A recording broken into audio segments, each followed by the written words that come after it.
सबको नमस्कार। कल 20 तारीख है और केंद्र सरकार के दिशा निर्देशों के अनुसार कल से उन क्षेत्रों में जहाँ पे कोरोना का असर कम है या कोरोना नहीं है, वहाँ पे लॉकडाउन के शर्तों में थोड़ी ढील दी जा सकती है। तो हम सब लोगों को बैठ के ये सोचना है कि कल से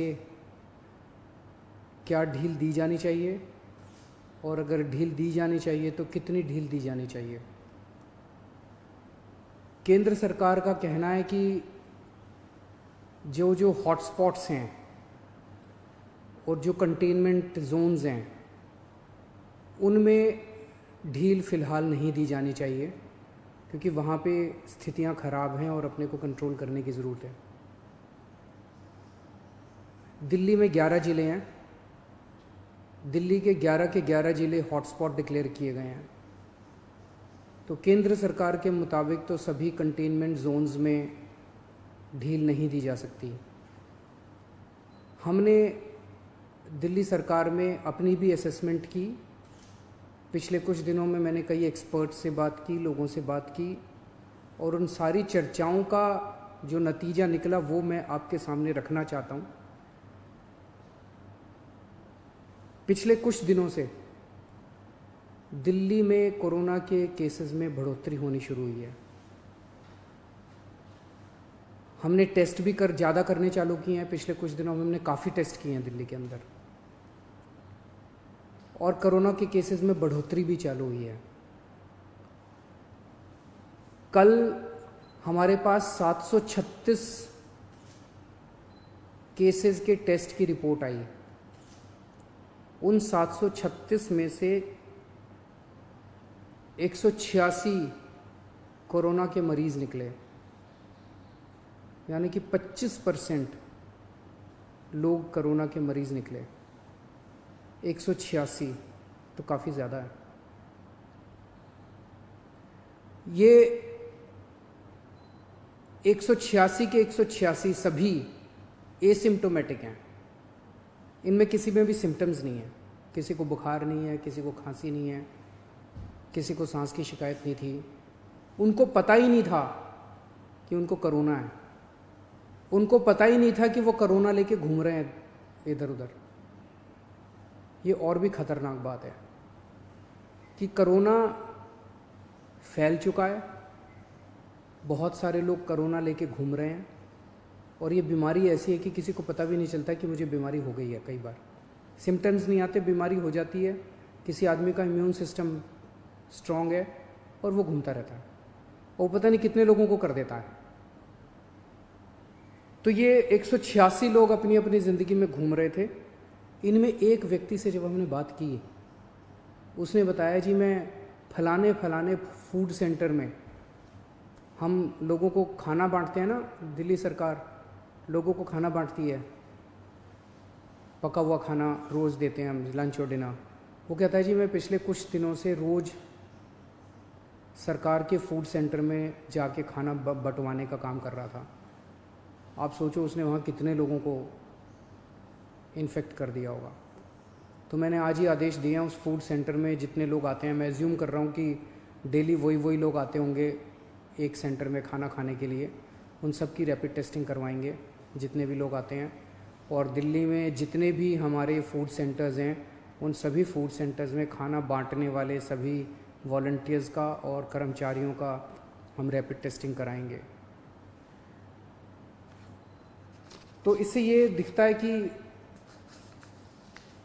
दिल्ली के अंदर इस टाइम फैलना चालू हो गया है। रोज़ कंटेनमेंट जोन्स बढ़ते जा रहे हैं जहाँ पे ऑपरेशन शील्ड लागू किया जाता है। आज की डेट में 77 कंटेनमेंट जोन बन गए हैं दिल्ली के अंदर।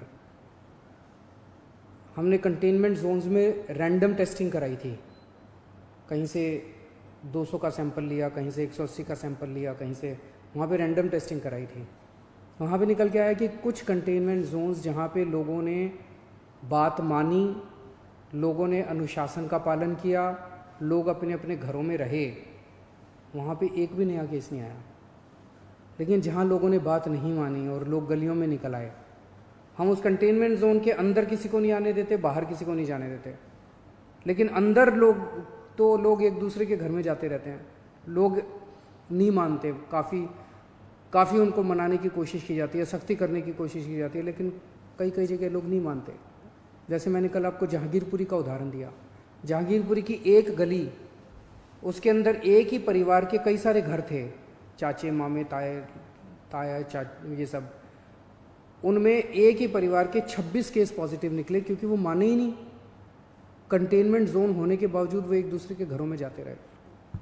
तो जहाँ जहाँ कंटेनमेंट जोन में लोगों ने बात मानी है, वहाँ एक भी नए केस नहीं मिले, और जहाँ लोगों ने बात नहीं मानी, वहाँ पे कुछ कंटेनमेंट जोन्स में कई नए केस निकल के आए हैं। तो एक चीज़ तो यह है कि दिल्ली में कोरोना तेजी से फैल रहा है, पर अभी स्थिति नियंत्रण के बाहर नहीं है, स्थिति नियंत्रण में है। स्थिति चिंताजनक है, पर घबराने की ज़रूरत नहीं है। अपने को सबको अनुशासन में रह के इसको कंट्रोल करने की ज़रूरत है। आज दिल्ली में टोटल 1893 केस हैं, मोटा मोटा 1900 मान लो, 1900 केस हैं। 1900 में से 26 आईसीयू में हैं और 6 वेंटिलेटर पे हैं। लगभग 43 लोगों की मौत हो चुकी है। 26 आईसीयू में, 6 वेंटिलेटर पे हैं।